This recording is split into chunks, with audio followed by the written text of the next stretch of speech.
Hermanos, buenos días. Un gusto el poder estar de nueva cuenta aquí en el púlpito. Damos gracias a Dios por esta hermosa semana que nos ha concedido vivir el Señor. Ciertamente el hecho de poder estar aquí juntos, congregados una vez más, nos da la oportunidad de poder ser alimentados por nuestro Señor. Ciertamente, como dice nuestro pastor, no tenemos luz, no podemos transmitir en este momento en vivo porque quienes nos querían ver directamente en línea, pues no van a poder. Sin embargo, más adelante se va a subir el video como tal. Entonces, damos gracias a Dios por esta mañana. Vamos a dar continuación, por favor, al libro que hemos estado estudiando, Primera de Pedro 1, 17 al 21, es el texto que estudiaremos en esta mañana, Primera de Pedro 1, 17 al 21. Ahora, ya hemos estado estudiando el libro de Pedro, ya hemos pasado por toda esta parte en la cual Pedro nos explica que hemos sido elegidos, que tenemos esta esperanza viva en la cual debemos depositar nuestra confianza. Nos ha explicado todas las riquezas que tenemos en Cristo. La sesión anterior vimos una exhortación de Pedro en la cual nos dice que debemos de tener una mente ceñida y explicaba acerca de que la mente ceñida es una mente preparada, una mente dispuesta, una mente lista en el Evangelio de Dios. ¿Ok? Entonces debemos de tener presente las exhortaciones que Pedro nos hace. En esta sección que se llama, continúa diciéndosele, sigue siendo parte de la exhortación para una vida santa. ¿Ok? Vamos a dar continuación con esto, precisamente en estos versículos 1, 17 al 21. Vamos a darle lectura. Primera de Pedro 1, 17 al 21. Me siguen con la vista, por favor. Y si invocáis por Padre a aquel que sin acepción de personas juzga según la obra de cada uno, conducíos en temor todo el tiempo de vuestra peregrinación, sabiendo que fuisteis rescatados de vuestra vana manera de vivir, la cual recibisteis de vuestros padres, no con cosas corruptibles como oro o plata, sino con la sangre preciosa de Cristo, como de un cordero sin mancha y sin contaminación, ya destinado desde antes de la fundación del mundo, pero manifestado en los postreros tiempos, por amor de vosotros, y mediante el cual creéis en Dios, quien le resucitó de los muertos y le ha dado gloria, para que vuestra fe y esperanza sean en Dios. Entonces, vimos precisamente esta exhortación en los versículos anteriores en la que Pedro nos decía, ten una mente dispuesta, pero también ya no regreses a tu ignorancia, ya no regreses a esa forma de vida que tenías antes de conocer a Cristo. También nos dice al final del versículo 16, sé santo porque yo soy santo. Apártate porque yo estoy completamente apartado. Yo no estoy cerca del mundo. Apártate, te invito, aléjate de este tipo de vida que llevas. Entonces, en 1 de Pedro 1:17 nos dice, y si invocáis por Padre aquel que sin acepción de personas juzga según la obra de cada uno, conducíos en temor todo el tiempo de vuestra peregrinación. Antes de continuar, voy a hacer una oración para que el Señor nos guíe esta mañana. Vamos a cerrar nuestros ojos. Padre eterno, le doy gracias, Señor, porque me da la oportunidad de poder estar aquí en el púlpito. Quiera, por favor, usarme, Señor, conforme a su santa, bendita y hermosa voluntad, Señor. Guíeme, Padre, por favor, para que hable su palabra, no mis ideas, Señor, no mis pensamientos, porque esos nada sirven, Señor. Nada son, nada valen. Úseme, por favor, para hablar su santa y bendita palabra, Señor. Y que mis hermanos que estamos aquí congregados, Señor, junto conmigo, Padre, salgamos edificados en esta mañana. Quiere usted que así sea, en el nombre de su unigénito Hijo, mi Rey, Señor y Salvador, Cristo Jesús, le doy gracias. Amén. Entonces, dice, si invocáis por Padre, si invocáis por Padre. Nosotros tenemos este privilegio tremendo de decirle Padre. Toda la gente allá afuera intenta decirle Padre, pero ciertamente sabemos que Él no es su Padre. Sabemos que su padre es Satanás, como lo hemos sabido, pero nosotros no. Los que hemos creído sabemos que le podemos llamar Padre, Padre. Pero ciertamente con ese privilegio viene una gran responsabilidad, viene un gran peso. Porque no podemos tomar a la ligera el hecho de decirle Padre a Dios. ¿Por qué? Porque nos estamos identificando con Dios. Estamos diciendo, yo tengo una relación con Dios, pero no cualquier relación, yo soy su hijo, yo estoy cercano a Él. Le puedo llamar Padre. Estoy declarando al mundo, Dios es mi Padre. Recordemos cuando Cristo dijo esto, cómo se colapsaron prácticamente los judíos en aquel entonces y se asombraban, ciertamente porque Él se hacía igual a Dios, porque es Dios. Pero nosotros ciertamente podemos llamarle Padre porque hemos sido redimidos por Cristo Jesús. ¿Ok? Y podemos llamarle con esta autoridad Padre y con esta relación, pero también tengamos cuidado porque si le llamamos Padre y andamos de formas desordenadas en nuestra vida, lo único que estamos consiguiendo es que la gente blasfeme el nombre de Dios. Entonces, cuidado cuando le llamamos Padre, hay que tenerlo presente. Es una declaración ciertamente importante, una declaración fuerte. Cuando continúa diciéndonos a aquel que sin acepción. Acepción significa una preferencia sin razón justificada. Es decir, a aquel Dios no hace acepción de personas, es decir, Dios no tiene una preferencia por alguien en específico. Dios no prefiere a nadie de nosotros. ¿Ok? Y sigue diciendo, aquel que sin preferencia por nadie juzga según la obra de cada uno. Es decir, nosotros debemos de tener cuidado, porque ciertamente Dios nos dice, yo voy a juzgar a todos. Y muchas veces pensamos, yo ya soy hijo, yo ya he sido liberado del juicio. Sí, gloria a Dios, ya hemos sido liberados del juicio del trono blanco, ya hemos sido liberados, pero seguimos bajo el juicio del tribunal de Cristo.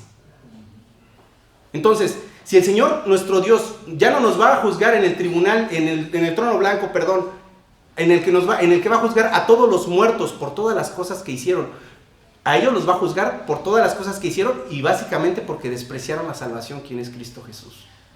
Por eso su fin es muerte eterna. Pero a nosotros que aceptamos a Cristo Jesús y hemos recibido su gracia, también nos va a juzgar en el tribunal de Cristo. Y ya hemos hablado de esto. Y una vez más nos hace referencia precisamente Pedro, diciéndonos, ten cuidado, tú le llamas Padre, tú le estás llamando Padre, pero ten presente que Él no tiene preferencia por ti. Y Dios también te va a juzgar a ti en el tribunal de Cristo. Por cómo te manejaste en este mundo, por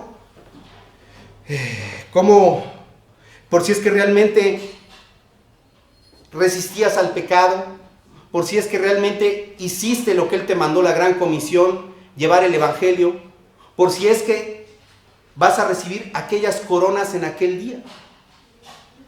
No es poca cosa, hermanos. Tengamos presente, estamos llamando Padre. Cuidado con la forma de vida que llevemos, cuidado con no obedecer, cuidado con andar conforme a nuestras concupiscencias, porque ciertamente Él nos va a juzgar aquel día.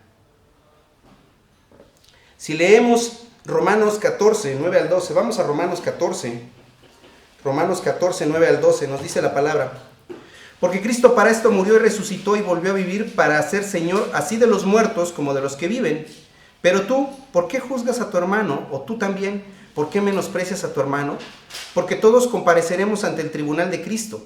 Porque escrito está, vivo yo, dice el Señor, que ante mí se doblará toda rodilla y toda lengua confesará a Dios, de manera que cada uno de nosotros dará a Dios cuenta de sí.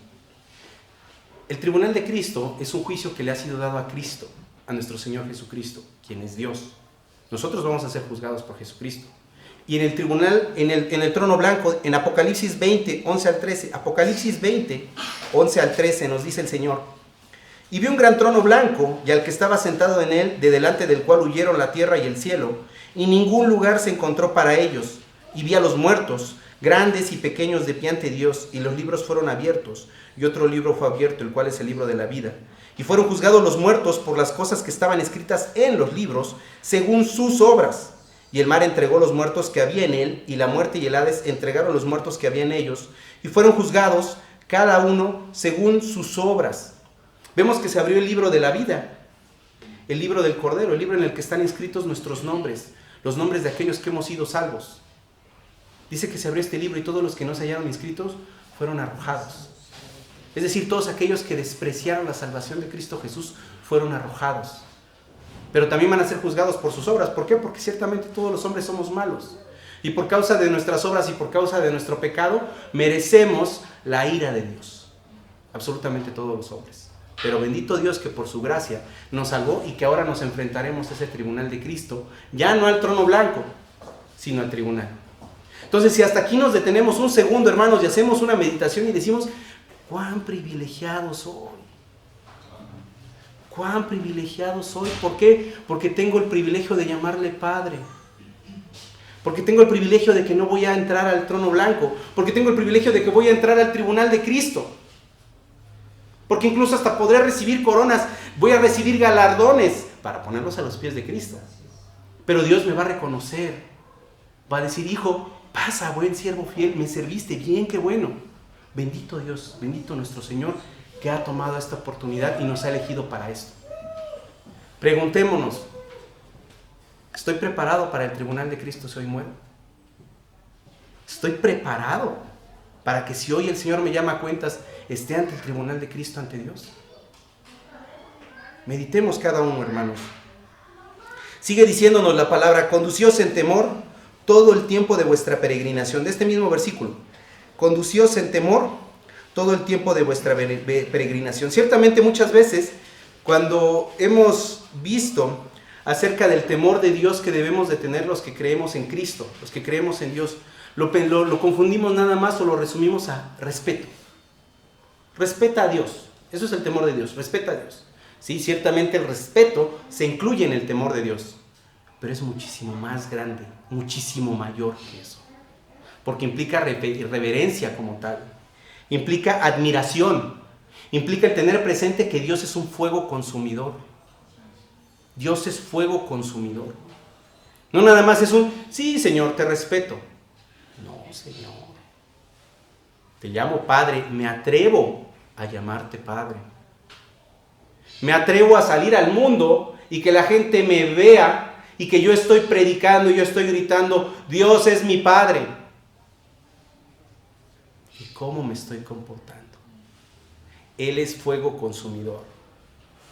Si leemos en Hebreos 12, 28 al 29, Hebreos 12, 28 al 29, dice: así que, recibiendo nosotros un reino inconmovible, tengamos gratitud y mediante ella sirvamos a Dios agradándole, con temor y reverencia, porque nuestro Dios es fuego consumidor. Entonces debemos de tener gratitud, debemos buscar agradarle a Dios, debemos de estar buscando ser agradables, que Dios voltee y diga, es mi hijo, sí, yo lo salvé, sí, está manifestando las obras de mi gracia, es mi hijo. Buscar agradar a Dios. No nos burlemos de Dios. No lo menospreciemos, no lo desdeñemos, no digamos, sí, es mi Padre, y sí, me mandó a evangelizar, pero ciertamente hoy tengo cosas más importantes que hacer. Porque nosotros sabemos, hermanos, y no podemos mentir, nosotros sabemos cuando Dios nos ha puesto a una persona a nuestro lado, y Dios nos dice, háblale. ¿Qué hacemos? Voy por un café.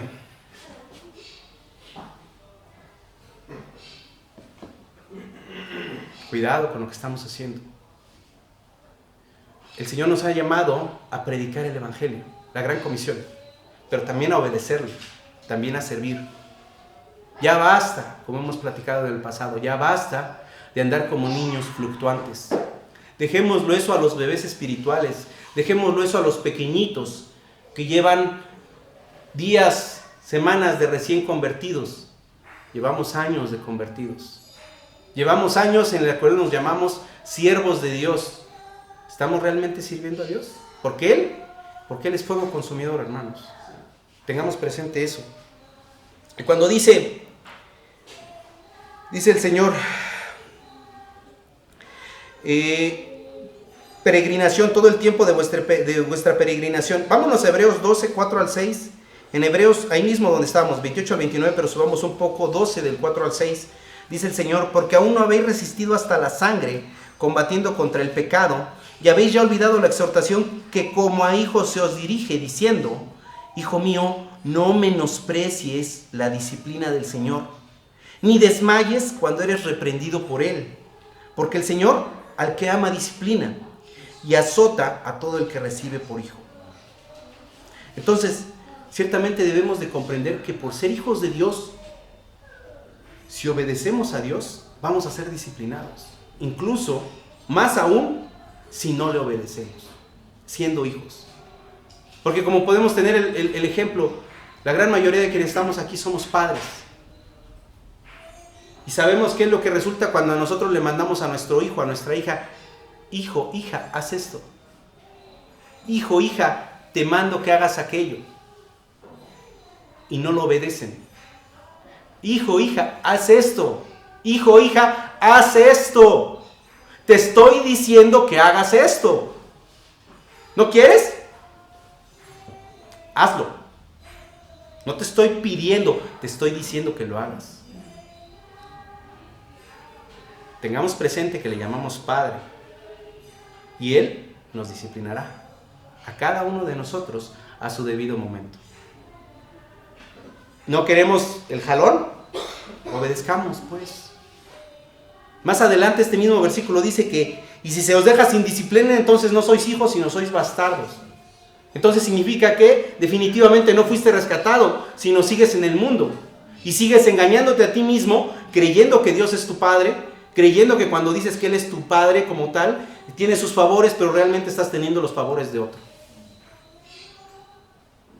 Entonces tengamos cuidado, hermanos, hermanas.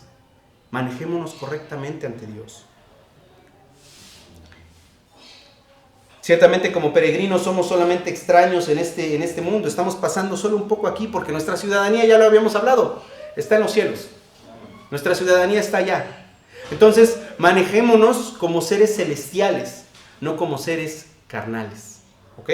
Y sigue diciéndonos en 1 de Pedro 1:18. 1 de Pedro 1:18. En nuestro texto principal. Sabiendo que fuiste rescatados de vuestra vana manera de vivir, la cual recibisteis de vuestros padres, no con cosas corruptibles como oro o plata. Ciertamente, nuestra vana manera de vivir la recibimos de nuestros padres y no éramos muy diferentes del mundo, hermanos. Nuestra conversación, nuestro comportamiento, nuestras costumbres, nuestras modas, nuestro ser, era del mundo. Ciertamente como cristianos, como creyentes, hemos venido a ser nuevas criaturas. Ciertamente de nuestros padres recibimos toda esta enseñanza. Y aunque, hermanos, ustedes hayan sido cristianos o hijos de cristianos, y a sus hijos sean hijos de cristianos, y ustedes los eduquen, ¿qué creen? Lo único a lo más que podemos alcanzar es a ser personas morales. Nada más.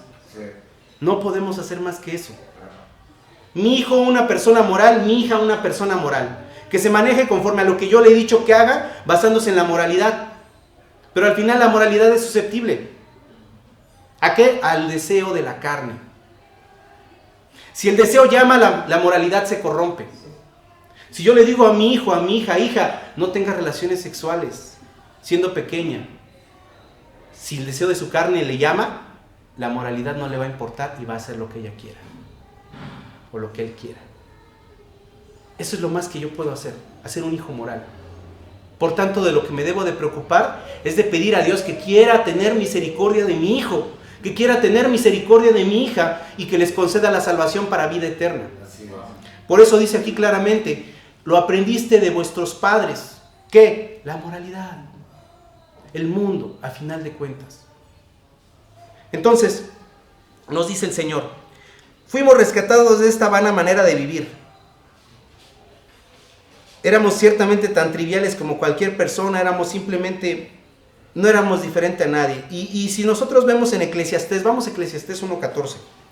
En Eclesiastés 1:14 nos dice, miré todas las obras que se hacen debajo del sol, y aquí todo ello es vanidad.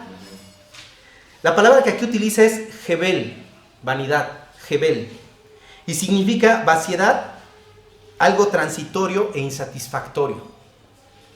Eso es vanidad. En otra versión yo leía que decía vanidad es banalidad. Banalidad. Cuando dice que todo es vanidad, todo es banalidad, todo es banal. No sirve, todo es banal. Todo nos causa solamente algo transitorio. Nos genera vaciedad.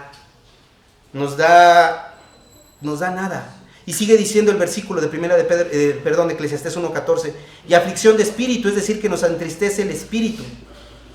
En este mundo, hermanos, no hay nada que pueda satisfacernos completamente. Y ustedes no me van a dejar mentir. Todos y cada uno de quienes estamos aquí reunidos, y todos y cada uno de los que están allá afuera en todo el mundo, no me van a dejar mentir al decirles que cuando ustedes han trabajado, se han desvivido, han anhelado muchísimo algo o a alguien, cuando lo obtienen, ¿cuánto les dura el gusto? ¿Cuánto? Trabajaron años y años arduamente porque decían, quiero conseguir ese puesto en mi trabajo, y trabajaron arduamente y finalmente llegaron y pensé que iba a sentirse mejor. Tengo ese carro que tanto anhelé, el que tanto quise, el que ya me subí. Huele bonito, está que no lo toque ni una mosca. Una semana les dura el gusto y ya, otra vez lo traen como chancla, ¿no? Vamos a decirlo. ¿Cierto o no es cierto? ¿Cuánto nos dura el gozo de lo material? Nada. Porque todo es vano, porque todo es banal, porque de nada sirve la carne. Y sigue diciéndonos en Eclesiastés, regresémonos a Eclesiastés 2.1. En Eclesiastés 2.1, y lo voy a leer rápidamente, Eclesiastés 2.1 porque es un segmento un poquito largo. Eclesiastés 2.1 dice: dije yo en mi corazón, ven ahora te probaré con alegría y gozarás de bienes. Mas he aquí, esto también era vanidad. A la risa dije, enloqueces, y al placer, ¿de qué sirve esto? Propuse en mi corazón agasajar mi carne con vino y que anduviese mi corazón en sabiduría, con retención de la necedad, hasta ver cuál fuese el bien de los hijos de los hombres, en el cual se ocuparan debajo del cielo todos los días de su vida. Engrandecí mis obras, edifiqué para mí casas, planté para mí viñas, me hice huertos y jardines, y planté en ellos árboles de todo fruto. Me hice estanques de aguas para regar de ellos el bosque donde crecían los árboles. Compré siervos y siervas, y tuve siervos nacidos en casa. También tuve posesión grande de vacas y de ovejas, más que todos los que fueron antes de mí en Jerusalén. Me amontoné también plata y oro y tesoros preciados de reyes y de provincias. Me hice de cantores y cantoras, de los deleites de los hijos de los hombres y de toda clase de instrumentos de música. Y fui engrandecido y aumentado más que todos los que fueron antes de mí en Jerusalén. A más de esto, conservé conmigo mi sabiduría. No negué a mis ojos ninguna cosa que desearan, ni aparté mi corazón de placer alguno, porque mi corazón gozó de todo mi trabajo, y esta fue mi parte de toda mi faena. Miré yo luego todas las obras que habían hecho mis manos, y el trabajo que tomé para hacerlas, y he aquí, todo era vanidad y aflicción de espíritu, y sin provecho debajo del sol. Muchas veces lo hemos dicho. Muchas veces lo hemos comentado. Hermano, no te afanes en el trabajo. Hermano, no te afanes, gracias hermano. No te afanes en la vida. No te afanes. Busca el reino. Eres ciudadano celestial. Llamas a Dios tu hijo. Perdón, llamas a Dios tu padre. Aquí nos dice claramente el ejemplo de quién. Salomón. Al hombre que se le dio más sabiduría que a cualquier hombre sobre la tierra. Y aún así, se entregó a su carne. ¿Y qué resultado tuvo? Todo es banalidad. Entonces, una vez más, hermanos, con la palabra de Dios vemos esta exhortación que Dios nos hace. ¿Dónde tienes puestos tus ojos? ¿Te interesa mucho el dinero? ¿Sigues pensando en que quieres tener una mejor vida física aquí? ¿Quieres vivir en un lugar mejor? ¿Quieres tener un mejor coche? ¿Quieres tener dinero en el banco? ¿Quieres viajar? ¿Quieres hacer? ¿Quieres todo? Y al último está Dios. Ay, si puedo, llego a la iglesia. Ay, si puedo, estudio quién es Dios. Ay, si puedo y si me acuerdo, leo mi Biblia. Ay, si puedo, cuando voy a comer, de vez en cuando oro. Y al último está Dios. Dios debe de ser primero en tu vida. Siempre. Todo lo demás vendrá por añadidura si es la voluntad de Dios. Y si no, bendito Dios. Pero quita ya los ojos, hermano, hermana, de estas cosas banales. Deja atrás ya las costumbres. Es lo que nos está diciendo Pedro. Ya deja de vivir en el mundo. Ya deja de ser como aquellos. Ya no eres como aquellos. Ya eres una nueva criatura. Ya te he capacitado. Dios te he capacitado para que ya no seas como ellos. Capacitado significa, te he hecho capaz, te he dado las cualidades. Tú ya no eres igual que los demás, tú ya no estás muerto, tú ya estás vivo, tú ya caminas, tú ya andas, tú ya respiras, tu corazón ya late, tu corazón ya tiene un corazón de carne, tú ya existes. Tú ya no estás muerto. Tienes la habilidad de comunicarte conmigo, tienes la habilidad de saber mi voluntad, tienes la habilidad de obedecer mi voluntad. ¿Quieres seguir metido en la basura del mundo? ¿Quieres seguir siendo como los del mundo? ¿Quieres seguir agradando a los del mundo? ¿Quieres seguir las costumbres del mundo? ¿Quieres seguir siendo igual que ellos? ¿Y me llamas Padre? Es lo que nos está diciendo Pedro, hermanos. Es lo que nos está diciendo Pedro. Ciertamente no fuimos rescatados con cosas como oro o plata, que son cosas corruptibles. ¿Por qué? Porque nada de esto nos rescata. Nada de esto nos va a dar esa vida eterna. Solo Cristo Jesús. Y sigue diciéndonos en nuestro texto principal, Primera de Pedro 1:9. Primera de Pedro 1:9. Sino con la sangre preciosa de Cristo, como de un cordero sin mancha y sin contaminación. Significa que hemos sido rescatados con la sangre preciosa de Cristo. La sangre, no solo dice rescatados con la sangre de Cristo, dice con la sangre preciosa. Preciosa. Si ustedes prestan atención, un apóstol manejando esta palabra, precioso, precioso, algo hermoso, algo bello, algo que no puedo describir, es muy sublime, es muy elevada, la sangre de Cristo. Fuimos limpiados por medio de su sangre. Él era un cordero, dice claramente, un cordero sin mancha y sin contaminación, un cordero puro. No como nosotros atestados de inmundicia, no como nosotros, no como yo, atestado de suciedad, de pecado. No, Él no. Él era como hombre y Él es como Dios, puro, limpio, sin mancha, perfecto, perfecto. Perfecto desde dentro, perfecto desde fuera. Y fuimos rescatados con esta sangre. Él entregó su vida. Y esta sangre preciosa del altísimo valor que tiene fue derramada. ¿Para qué? Para justificarme delante de Dios. Y yo con esta autoridad vengo y me burlo de Dios. Y desdeño a Dios. No me interesas. No quiero hablar de tu evangelio. No quiero servir. Ay, qué flojera. No, otro día. Hoy no tengo tiempo. Hoy tengo cosas más importantes que irme a congregar. Hoy tengo cosas más importantes que leer mi Biblia. Ay, la verdad es que estaba bien bueno la película, estaba bien bueno el programa, estaba bien bueno lo que estaba haciendo y no tuve tiempo ni para orar. Con esa autoridad desprecio la sangre de Cristo. Meditemos qué estamos haciendo.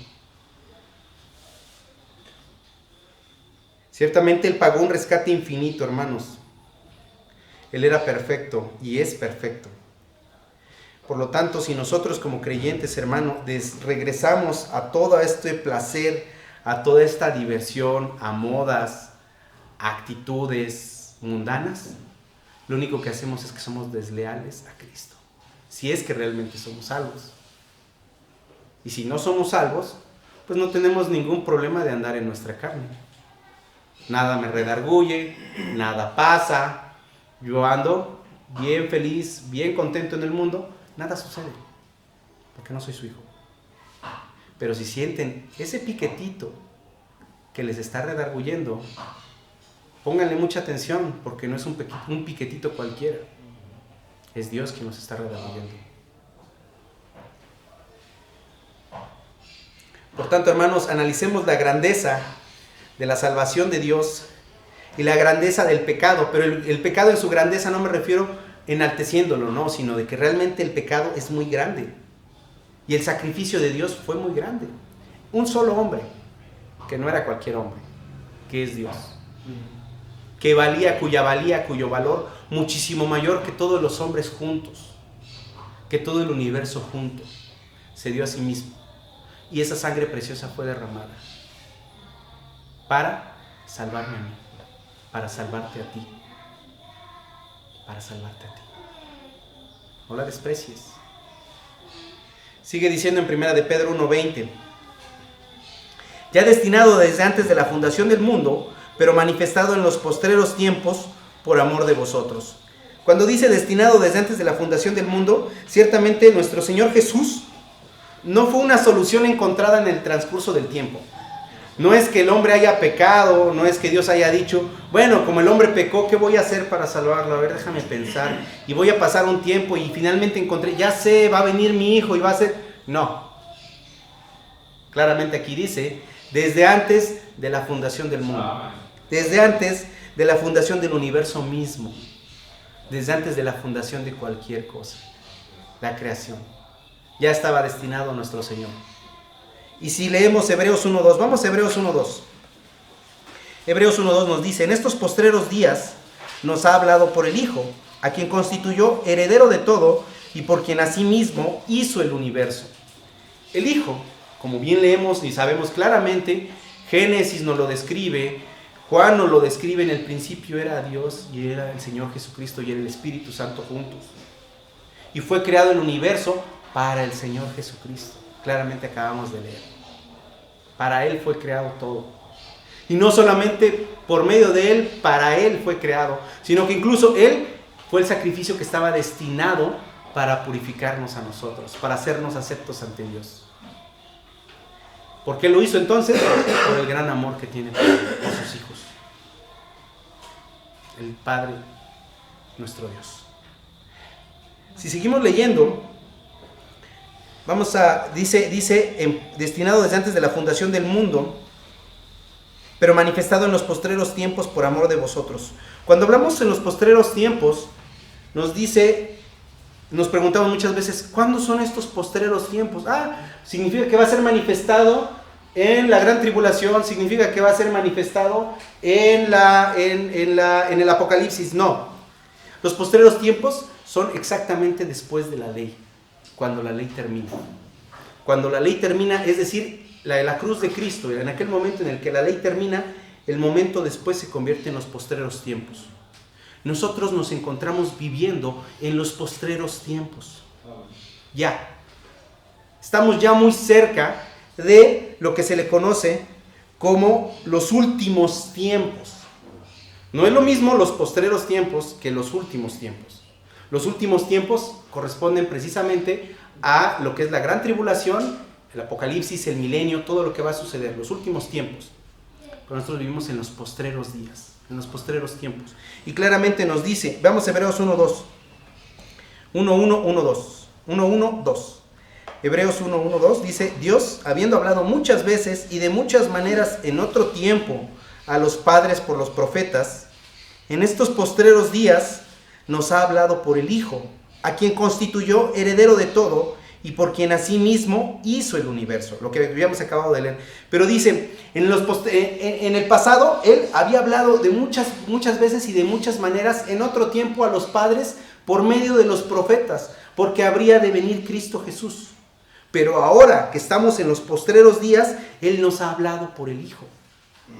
Y nosotros sabemos que la división es Cristo. Y como platicábamos en una sesión anterior, nosotros ahora vemos a Cristo hacia el pasado. Pero también vemos a Cristo hacia el futuro. Porque Él vendrá y nos redimirá. Estamos pues en estos postreros días, hermanos. Y Él nos ha hablado por el Hijo para que nosotros escuchemos al Hijo y comprendamos la valía del Hijo. ¿Cuánto vale el Hijo? Respetemos y honremos al Hijo, hermanos. Ciertamente cuando dice que Él se ha manifestado en nuestro versículo principal de 1 de Pedro 1.20, dice: en los postreros tiempos por amor de vosotros. Cuando refiere que Él se ha manifestado a nosotros por el amor hacia nosotros, se refiere a que por amor Él se ha manifestado para que tengamos la salvación de nuestras almas por medio de la fe en Él, mediante su gracia. Pero ciertamente también Él nos llama a decirnos: hijo mío, ya no eres del mundo, pero vives en el mundo, sigues en el mundo. Por tanto, ¿cuál es nuestra labor? Hablarle al mundo, que le hablemos a aquellos que no conocen de Cristo, que nuestra vida, nuestra forma de conducirnos sea diferente a la de los del mundo, para que los del mundo vean algo en nosotros, algo atractivo, algo deseable, para que ellos vengan y pregunten: tú no eres igual, hay algo diferente en ti. ¿Qué es? Cristo. Cristo. Yo quiero conocer a Cristo. Yo quiero saber quién es Cristo. Por eso es importante y fundamental, hermano, hermana, que no tomes en poco la concupiscencia, el pecado, tu deseo. Porque dice un dicho, bueno, no dice un dicho, dice la palabra.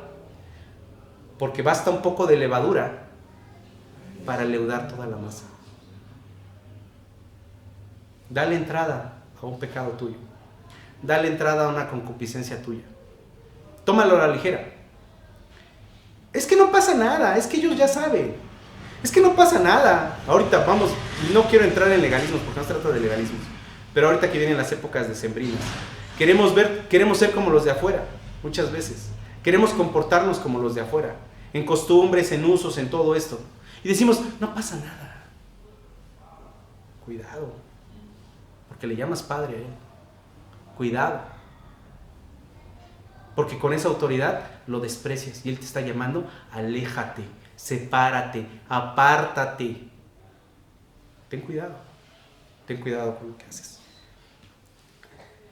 Quedan 3 minutos, hermanos, y me queda Primera de Pedro 1:21. Yo creo que sí lo vemos en 3 minutos, rápidamente. Primera de Pedro 1:21 dice, y mediante el cual creéis en Dios, quien le resucitó de los muertos, y le ha dado gloria para que vuestra fe y esperanza sean en Dios. Mediante el cual creéis en Dios. Ciertamente nosotros creemos en Dios, hermanos, no por la providencia, ni por la ley, ni por ninguna obra de nosotros. Ciertamente creemos en Dios por medio de Cristo. Creemos en Dios porque Cristo nos ha sido manifestado, hermano. Nos ha sido manifestado, hermanos, hermanas. ¿Por qué? Porque ciertamente Dios resucitó a nuestro Señor Jesucristo y este fue el sello que Dios puso sobre el Señor como su aprobación. Este es mi Hijo amado. Su sacrificio ha sido acepto y así como a Él lo resucité, que son las primicias, a ti también te voy a resucitar. Nos dice el Señor. En Hebreos 1, 3, 4, ahí estábamos en Hebreos, vamos a darle vuelta en Hebreos 1, 3, 4, dice, el cual siendo el resplandor de su gloria, quien Cristo Jesús, y la imagen misma de su sustancia, y quien sustenta todas las cosas con la palabra de su poder, habiendo efectuado la purificación de nuestros pecados por medio de sí mismo, se sentó a la diestra de la majestad en las alturas, hecho tanto superior a los ángeles, cuanto heredó más excelente nombre que ellos. Entonces nosotros hemos creído en Dios porque Cristo ha sido manifestado a nosotros, porque Cristo es el resplandor de la gloria de Dios, el resplandor de la gloria y la imagen misma de su sustancia. ¿Quién es Dios? Es Cristo. Y Él nos ha sido manifestado. Y nosotros sabemos que Dios existe y sabemos que Él es porque creemos en Él con fe. Porque el Señor nuestro Dios Jesucristo nos lo ha manifestado. Bendito nuestro Señor y Dios. Porque gracias a Él creemos en Dios. Pero al final cierra Pedro diciendo, para que vuestra fe y esperanza sean en Dios. Una vez más, todo esto que acabamos de leer, una vez más Pedro, ya como en versículos anteriores nos decía, hermano, hermana, tú tienes una esperanza viva. Tú no tienes una esperanza muerta como aquellos. Lo que habíamos platicado, cuando alguien muere entre aquellos, lloran cuando alguien muere y empiezan a gritar, ojalá y esté con Dios. Dicen, ojalá y esté con Dios. Pero su esperanza es muerta, porque ellos nada más tienen depositada su confianza en sus anhelos, en sus pensamientos y en sus ojalá y sí. Tienen una esperanza muerta, pero nosotros, nuestra esperanza es viva, nuestra esperanza late. A nosotros nos aguarda la eternidad con Dios. Y una vez más Pedro nos dice, todo esto es para que tu fe y tu esperanza sean en Dios. No tengas miedo, deposita toda tu fe, deposita toda tu esperanza en Dios. Ya no en lo banal, ya no regreses al mundo. Ven a Dios y disfruta de estos privilegios que tienes como hijo. Amén. Vamos a orar, hermanos. Padre eterno, le doy gracias, Señor mío, por la oportunidad que nos ha dado de poder estar juntos. Gracias, Padre eterno, por esta su palabra bendita que nos permite conocer. Quiera, por favor, permitirnos regresar a nuestros hogares, Señor, y llevar presente este mensaje, Padre, para que andemos como a usted le agrada, ciertamente de una forma santa, mi Señor. Apartado del mundo, Padre, guíenos, por favor, para que cada vez que venga la tentación a nuestra vida, Señor, nosotros recurramos a usted en oración, Señor. Le pidamos, Señor, perdón por este pecado, por este deseo, Señor. Y ayuda, Padre, para que usted nos guíe y nos saque de aquí, Señor, para andar conforme a su voluntad, Señor. Apartado del mundo, Señor. Úsenos, por favor, para ser siervos útiles, Padre, que llevemos el Evangelio a otros. Guíenos, por favor, Señor, para que nuestra esperanza, nuestro amor, nuestra fe y nuestros anhelos, Señor, estén depositados en usted y ya no más en las cosas físicas. En el nombre de su unigénito Hijo, mi Rey, Señor y Salvador, Cristo Jesús, le doy gracias. Amén.